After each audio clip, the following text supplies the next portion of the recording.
Thanks to CCTV footage that can be obtained after the fact, investigators are often able to solve crimes quickly and efficiently. But in some cases, even with such footage, people who have disappeared remain missing, and criminals who've committed heinous acts are yet to be identified. Number 10.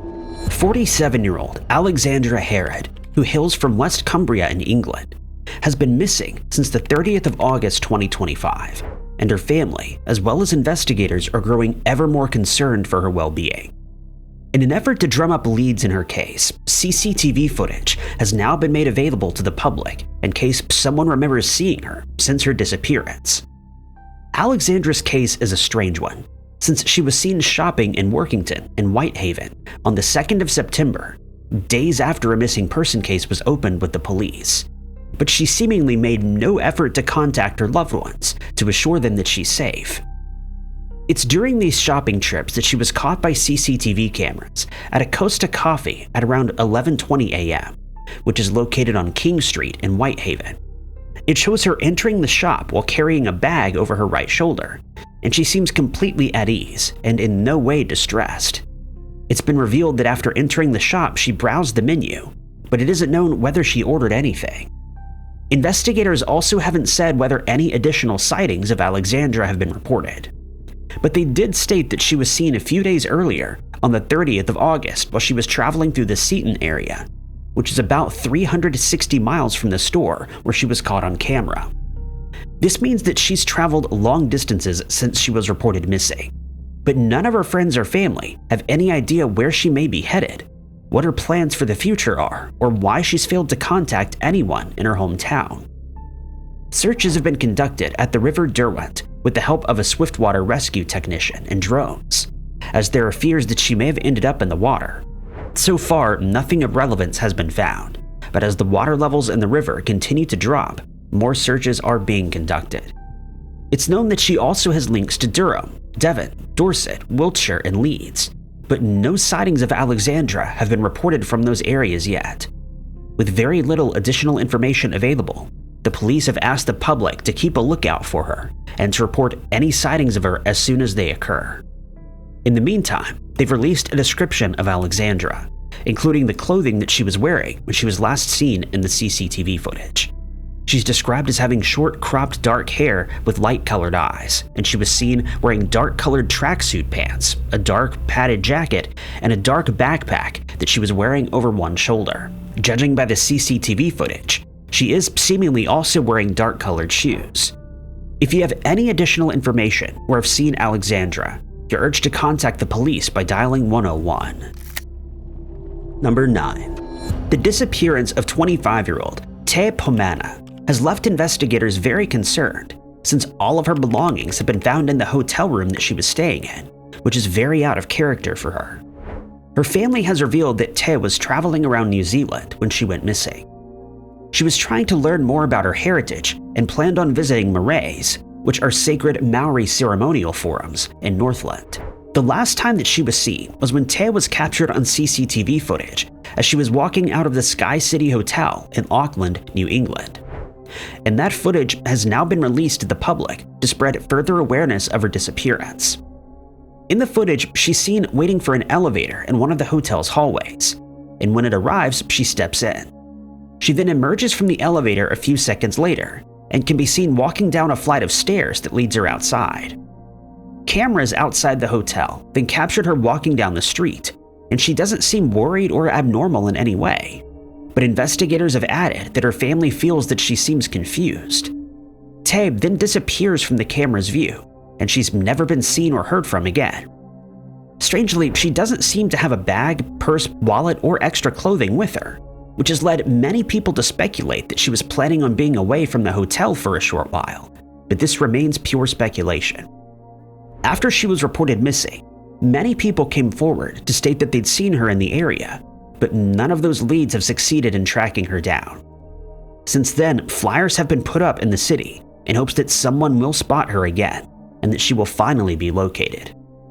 At one point, Te's mother, Catherine Anderson, along with Detective Senior Sergeant Martin Friend, appeared on television to make a public appeal for anyone with information to come forward, and to appeal to Tay herself to contact them so that they can help bring her home, or at least rest assured that she's still in the area. Cynthia has traveled from her hometown to Auckland to help search for her daughter, but search efforts have been unsuccessful so far. She's growing ever more concerned for Tay, since Cynthia feels she was looking disheveled when she left the hotel that night, which is very out of character. The police have reported that they found no evidence to suggest that foul play is involved in Tay's case, but the fact that she left all her belongings behind in her hotel room doesn't make sense, and it's caused them some concern for her well-being. What's just as baffling is the fact that she's not been seen on any other CCTV footage. Auckland is known to have a massive network of CCTV footage, and the lack of footage seems inexplicable. Auckland police have asked that anyone who spots Tay contact them by dialing 111 and quoting case number 250-822-6281. Number 8. It's been nearly 7 months since 33-year-old Anna Qureshi was last seen in Jersey City, New Jersey, and her family is desperate for answers as to what happened to her and where she is now. In March of 2025, Anna was living in an apartment at 147 South Street in the Heights area of the city, and for reasons unknown, she left her apartment at 5:56 a.m. on the 1st of that month, never to return. Strangely, she left the apartment with her beloved dog, but when the property was later searched, the dog was found in one of the building's corridors.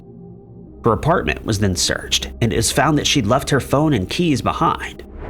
This means that investigators are unable to track her movement using her cell phone information, which has caused a serious setback in her case. CCTV footage from a park near her apartment shows that Anna was in that area that morning. She was then captured on further footage in Hoboken, in an area 2 miles away from her apartment building. It isn't known whether she traveled to Hoboken using the elevator at the 9th Street light rail station or by climbing the 100 or so steps to that area on foot, but no further sightings from either area have been reported thus far. Members of the public have now been asked to share social media posts about Anna's case and to review their own CCTV footage in case she was captured in a different area.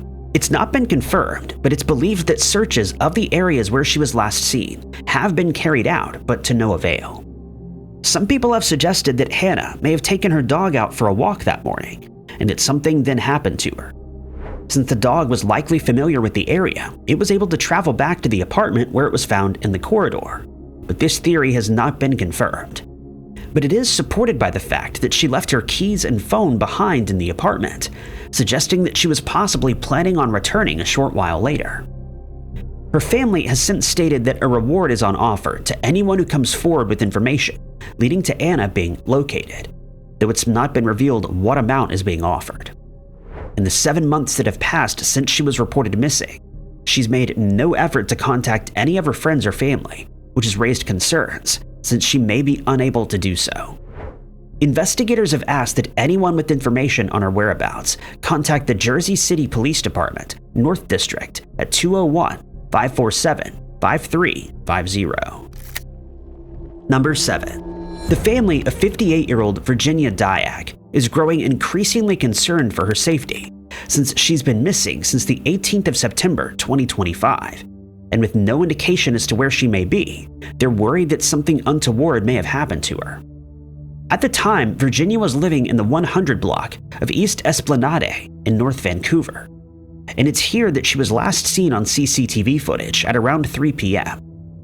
The footage, which shows her from behind, indicates that she left her residence that afternoon, but since no further footage has been found, there's no way of telling which direction she traveled in. She was reported missing by her family on the 19th of September, but when no further information was revealed, it was decided that the CCTV images should be made available to the public. Investigators have also urged people living in the area to check footage from their security cameras and dash cams, and to provide any useful footage to the police as soon as possible, since every passing day is crucial in any missing person case. In the weeks that have since passed, searches have been conducted in the area surrounding Virginia's residence, but no new clues have been uncovered so far. It's hoped that the released images will jog someone's memory, and that they'll come forward with helpful information. Some people have been interviewed by the police, but it isn't immediately clear what information was provided, or if that information was of any use. It should be noted that Virginia is fond of going on long trail walks, and that she may have done so on the day of her disappearance. Her family speculates that she may have been picked up by someone in a vehicle soon after she left that day, and they've asked that if this is the case, the person who she got a ride with come forward, so that Virginia's last known movements can be determined. What makes this case hard for investigators is the fact that there's very little information to follow up on, and this has also caused her family a great deal of distress. At the moment, foul play is not suspected, but the RCMP has not ruled it out as a possibility. They've also appealed directly to Virginia, asking her to contact them if she's able to do so that she can be brought back to safety. It's known that she has ties to Kelowna and Merritt, where she has family, and hence it's possible that she's left the lower mainland to travel there. But the fact that she's not informed anyone that she's safe is worrying. Anyone who was in the area of the 100 block of East Esplanade at around 3 p.m. on the 18th of September is asked to contact the police.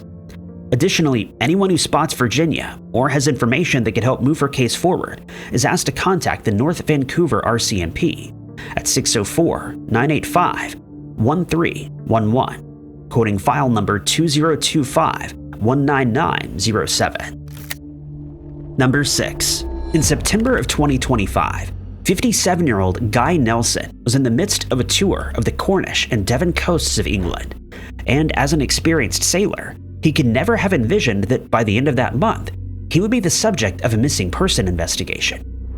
Guy hails from Leamington Spa in Warwickshire, which is located more than 200 miles from the area where he's thought to have been sailing last. It's believed that he was last spotted close to Drake's Island in his boat, which is called Swallow. It should be noted that the 6.5-acre Drake's Island, which is located in Plymouth Sound, a stretch of water close to the Plymouth coast, is uninhabited and privately owned, and it isn't known for how long Guy planned on sailing in that area.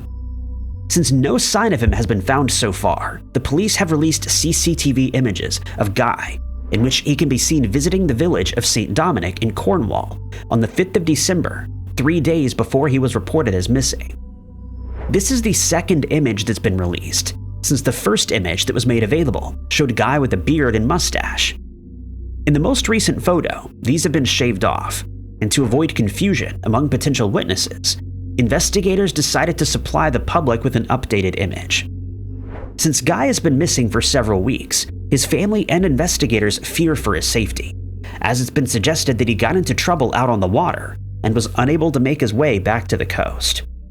With no leads being found in the case so far, investigators have repeatedly appealed to the public to come forward with any information they might have, though it's hardly surprising that no such information has been received, since Guy was last known to be out on the water. Nevertheless, someone who was out sailing in that area on the 5th of September may have seen Guy at some point, and if so, any information they can provide, no matter how trivial it may seem, could help bring this case to a close. Anyone who can help progress this case is asked to contact the 999 emergency number, quoting log number 852. Number 5. 24-year-old Natanis Marasti hails from Lorong in Canada, and she's known to be very close with her family. Thus, they have growing fears for her safety since she's been missing since May of 2025 and has not made contact with anyone she knows. Her family contacted the RCMP on the 9th of May, and when no clues could be found, the investigation was handed over to the Edmonton Police Service, since she was last known to be in that area. Her family told the police that it's extremely out of character for Natanis to be out of touch for this long, and that she usually contacts them regularly when she's out of town. They added that if she found herself in some kind of trouble, she wouldn't hesitate to contact them, since they're always very supportive of each other. Natanis' case started when she left her hometown and traveled to Edmonton, where she planned on visiting a few friends. She was driving her black 2007 Hyundai Tucson, which has Saskatchewan license plates. In the meantime, searches have been conducted in Alberta, British Columbia, and Saskatchewan, but to no avail. In hopes that someone will remember seeing her, the police have released a timeline and CCTV images of Natanis' last known movements. Thanks to CCTV footage, it's known that she and her vehicle were at the Continental Inn on the 5th of May. She remained there until 1:22 a.m., after which she traveled to a 7-Eleven store on 107th Avenue and 156th Street, from where she left at 2:55 a.m. The car was then driven through Edmonton towards Sherwood Park, after which it traveled through Buck Lake, Nordegg, and to Lake Louise, which is situated roughly 300 miles from Edmonton. According to her family, it's unlikely that Natanis would have willingly traveled to these areas, and hence it's been speculated that the car was being driven by someone else. The next day, the car was driven through British Columbia, and on the 7th of May, it was driven onto a ferry, which then sailed to Vancouver Island. 3 days later, it was driven back to Edmonton, and on the 12th of May, it was spotted west of Lloydminster, which lies on the Saskatchewan-Alberta border, 320 miles away. It was eventually found and recovered by investigators in James Smith Cree Nation in Saskatchewan. But the recovery of the vehicle has only increased fears for Natanis' safety, since it's been abandoned after it was painted silver. The car has since been seized as evidence, and analyses are being carried out in hopes that further clues will be uncovered. Surveillance footage from the Continental Hotel shows her leaving the building with 2 unknown women. In one image, she's clearly in distress as she seems to be crying, and investigators have asked that if anyone knows who the 2 women are, that they come forward. If you have any information on Natanis' case to share with investigators, you're asked to contact EPS at 780-423-4567. Number 4. The police in Cambridgeshire, England, have released the last known photo of 53-year-old postman Darren Willis, who's been missing since the 9th of June. With very few clues to follow, investigators are at a loss as to what happened to him, and they've asked for the public's help in locating him. At the time, Darren was living on Duck Lane in St. Neots, and since the day that he was reported missing, several people have come forward to report that they've seen him, but none of those sightings have been confirmed as yet, and it remains unknown where he may have traveled to. Searches of the area have been conducted by several agencies, including Cambridgeshire Search and Rescue and the Midshires Search and Rescue, but to no avail, as no further information or clues were found. During these searches, several bodies of water were covered by drone operators, and with the use of specialized sonar equipment. The authorities have not revealed why this was done or why they suspect that Darren may have ended up in the water. After news of his disappearance broke, 2 witnesses came forward to report that they'd seen him in the Willington area. But despite further searches being carried out there and several more people being interviewed, Darren remained missing. People in that area have now been asked to review CCTV footage from their houses and businesses and to report any additional sightings. The last image that was released by the police shows Darren walking on a pathway between Willowbridge and Shakespeare Road in St. Neots sometime before 7 a.m. on the day that he disappeared. While their statement has not been clarified, investigators added that they believe Darren may still be in the area and that he may be in need of assistance. His wife Sarah has made repeated appeals to the public and has stated that their children are desperate to see their father again, and that she would find great comfort in learning that he's at least safe.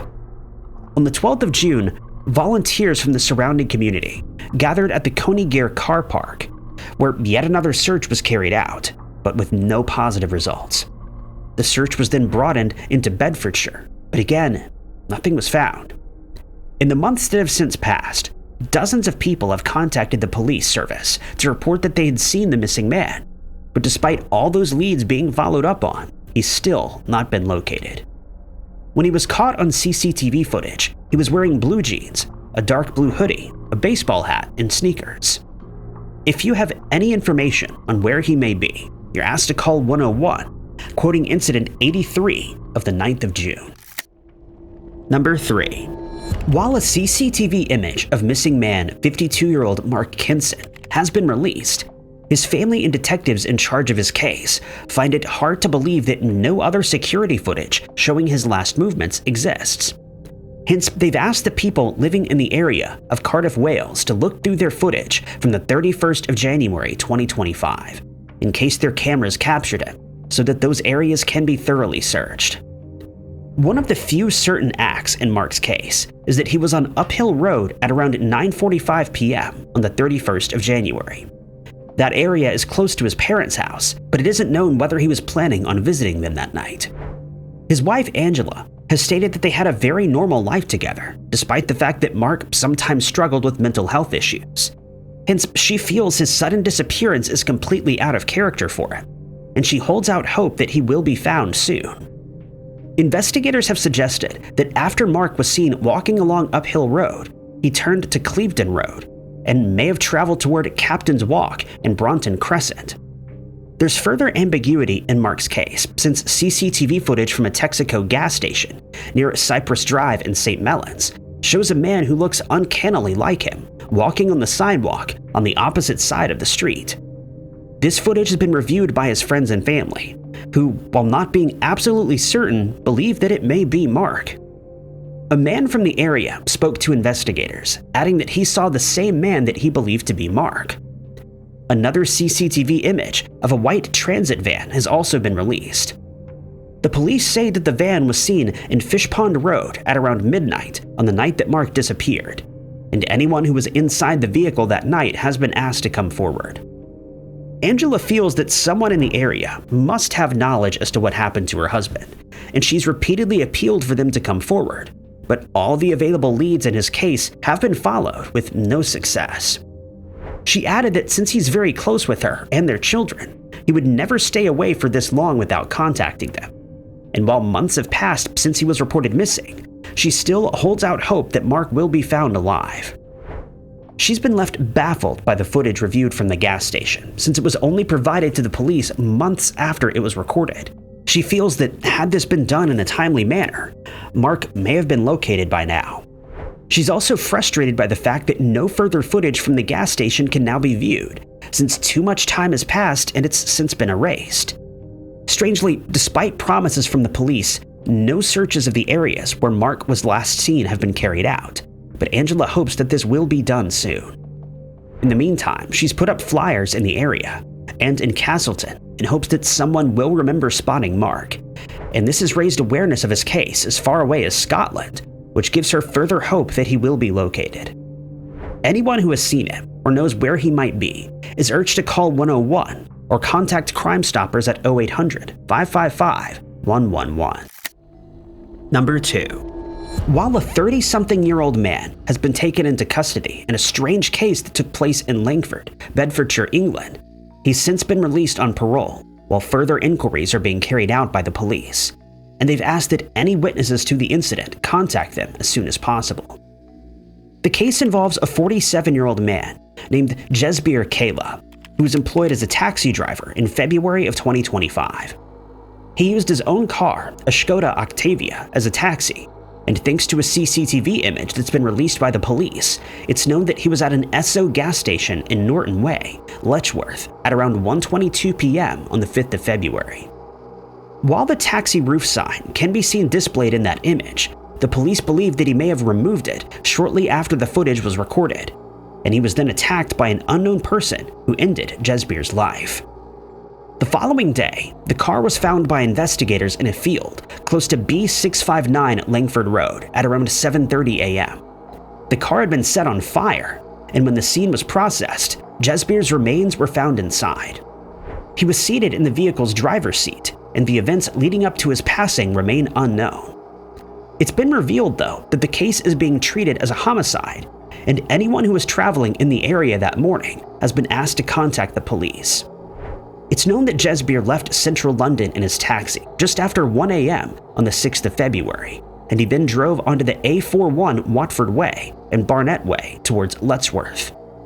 What happened after that remains a mystery, though many people have suggested a few theories. Some believe that Jesbir may have been called to pick up a fare, and that once he had done so, he was attacked in his car. He may have then been ordered to drive to the field where his life was ended, before the car was set ablaze to get rid of any evidence that may have been present in the vehicle. What makes the case even more perplexing, though, is a lack of a motive. It's possible that someone may have decided to rob Jesbir, but this seems unlikely, since he would not have had a large amount of cash on him, and it would have been completely unnecessary to end his life after the robbery was carried out. Others think that this was a premeditated attack, but since Jesbier wasn't known to have any enemies or be at odds with anyone, it seems more likely that it was a crime of opportunity that was carried out in the heat of the moment. The investigation into this case is still ongoing, but in the months that have since passed, very little additional information has been received, and hence the authorities have appealed to the public to provide them with any leads they might have, no matter how small. You can contact the Bedfordshire Police Service via their website, quoting Operation ACLE, or contact Crime Stoppers at 0800-555-111. Number 1. A $27,000 reward is being offered by Crime Stoppers to anyone who comes forward with information, leading to the arrest and prosecution of the person responsible for ending the life of Darren Round, a 48-year-old man who hails from Kings Norton in Birmingham, England. That amount has doubled since the start of the case, which occurred in February of 2020, in hopes that it'll urge witnesses to come forward so that justice can be served. It should be noted, though, that the reward is only on offer to individuals who supply information by contacting Crime Stoppers specifically. According to Darren's family, he left his house at around 7:30 p.m. on the 14th of February 2020. He'd planned to go on a long walk next to the Birmingham Canal, but he never returned to the house, and they became concerned for his safety. At 8:40 the next day, the police were contacted when someone came across a set of remains in the water close to Masshouse Lane in Kings Norton, and officers responded. After the body was removed from the canal, Darren was identified, and it quickly became clear that he'd been attacked. It was determined that he'd been badly assaulted, as was evidenced by the facial injuries that he'd sustained. But strangely, none of the possessions that he had with him were stolen. This rules out robbery as a motive, but no one knows why someone would have decided to harm Darren, let alone end his life in such a horrific manner. His father, Michael, was shocked to learn of Darren's passing, despite having not seen him for several years, and he believes that the crime had no motive. Instead, he suggests it was a crime of opportunity that was carried out by someone looking for a thrill, and he's added his belief that the case will never be solved. His son's passing has affected him badly, and he stated that it's something that he'll probably never recover from. In June of 2021, a 28-year-old man was taken into custody in relation to Darren's case, but he's since been released while further investigation is being carried out. Michael believes that Darren knew the person who attacked him and that someone in the area knows what happened that night, but they're afraid to come forward for reasons unknown. It's known that Darren had tea with his mother, Sheila, on the night of the attack, after which he decided to go for a walk, telling her that he'd be back later. He was captured by CCTV cameras at an ATM on Kings Norton Street, where he withdrew an unknown amount of cash. He then walked to a liquor store where he purchased a few beers at around 8 p.m., but then continued his walk of about 5 miles. Further CCTV footage shows him on his way home, and that's the last time that he was seen alive. No suspects have ever been named in the case, and the reward for information has now doubled. It's likely that the attacker was also caught on CCTV footage, but since years have passed, it's unlikely that footage still exists. If you can provide any further information on Darren's case, you're asked to contact Crime Stoppers at 0800-555-111. All leads that are received will be treated confidentially and will be followed up on. Thank you guys so much for watching. If you liked this video, be sure to hit that like button. Also, don't forget to subscribe and click that notification bell to keep up to date with all of our future uploads. But my name is Ty Knotts, and I'll catch you guys in the next video.